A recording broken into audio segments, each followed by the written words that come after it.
This hearing is called A Legacy of Incompetence, Consequences of the Biden-Harris Administration's Policy Failures. Policies that do not deliver results for the American people, who are the taxpayers, are complete failures. Spending money and allocating money is not a policy of success. It's the outcome of the money that has been spent based on the policy. So I'd like to talk through this one that I find absolutely shocking, especially given that my district is a rural district in Georgia.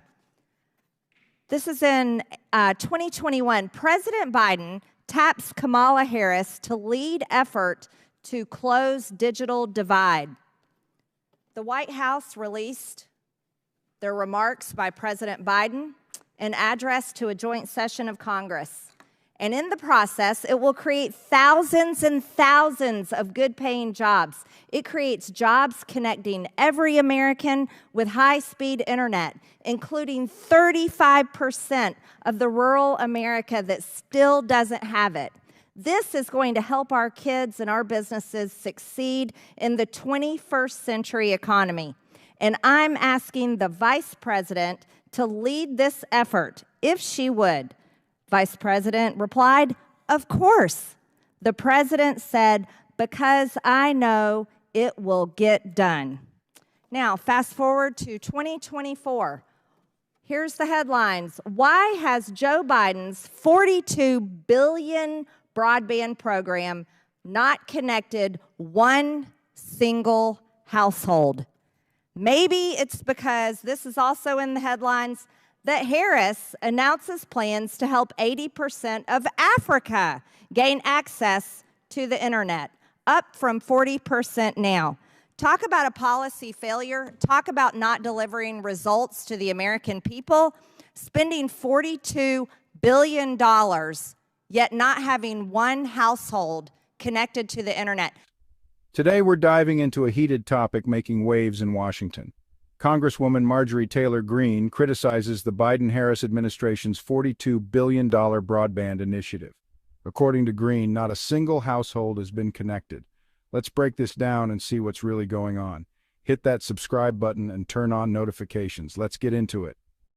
Is that actually true? Not one home got internet?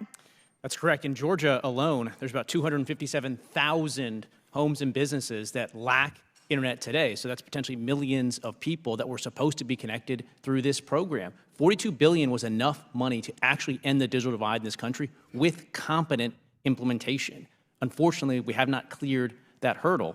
We have stories out right now that describe the implementation as chaotic, dysfunction, delays, no guidance, finger-pointing, messy, delayed rollout. That's just not getting the job done. That's right, Mr. Carr, and many of those homes and businesses are actually in my district, and they're outraged. You know, we're over $35 trillion in debt.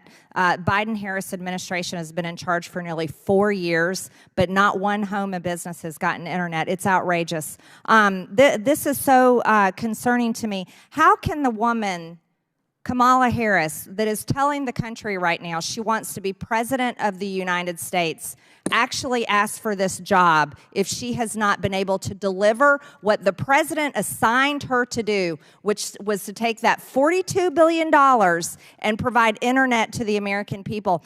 I find that hard to believe because I own a construction company, and when we get hired to do a job, guess what? We deliver it. Let me ask you a question. Under the Trump administration, in 2020, the FCC awarded Starlink $885 million to serve 642,925 homes and businesses that lacked internet. What happened to that program?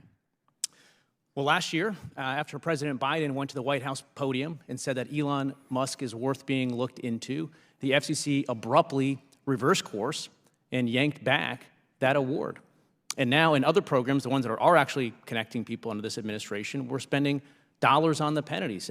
Senator Cruz recently had a report showing that in some cases we're spending $100,000 per home for broadband, when with that Starlink deal, it was $1,300. I don't think there's any way to explain the FCC's decision other than to go back to Joe Biden giving the green light to agencies to go after them. So, what has happened in the process of $42 billion being allocated for Americans to get internet? Why has that not been able? Why can't Kamala Harris deliver those results? Look, after 1,039 days and no Americans being connected, what they've been doing so far is advancing a wish list of progressive policy goals. They've been pushing for DEI requirements, climate change agenda, preferences for government-run networks, rather than just focusing on getting people connected. You know, thank you very much, Mr. Carr. That's exactly what the American people are so fed up with, is so-called policies that actually never deliver results for the American people. Greene argues this isn't just inefficiency, it's political. Is this about better options or is it about politics? Let me know what you think in the comments. Greene didn't hold back, calling out Kamala Harris directly. She questioned how Harris could aspire to be president. Greene compared it to her construction business, saying, "When we get hired, we deliver." The real issue here is accountability. The American people deserve leaders who follow through. So, where does this leave us? The $42 billion broadband initiative is a stark reminder that big promises mean nothing without real results. Is this a failure of leadership or is there more to the story? Let's discuss in the comments below. I'd love to hear your thoughts. Thanks for watching and I'll see you in the next video.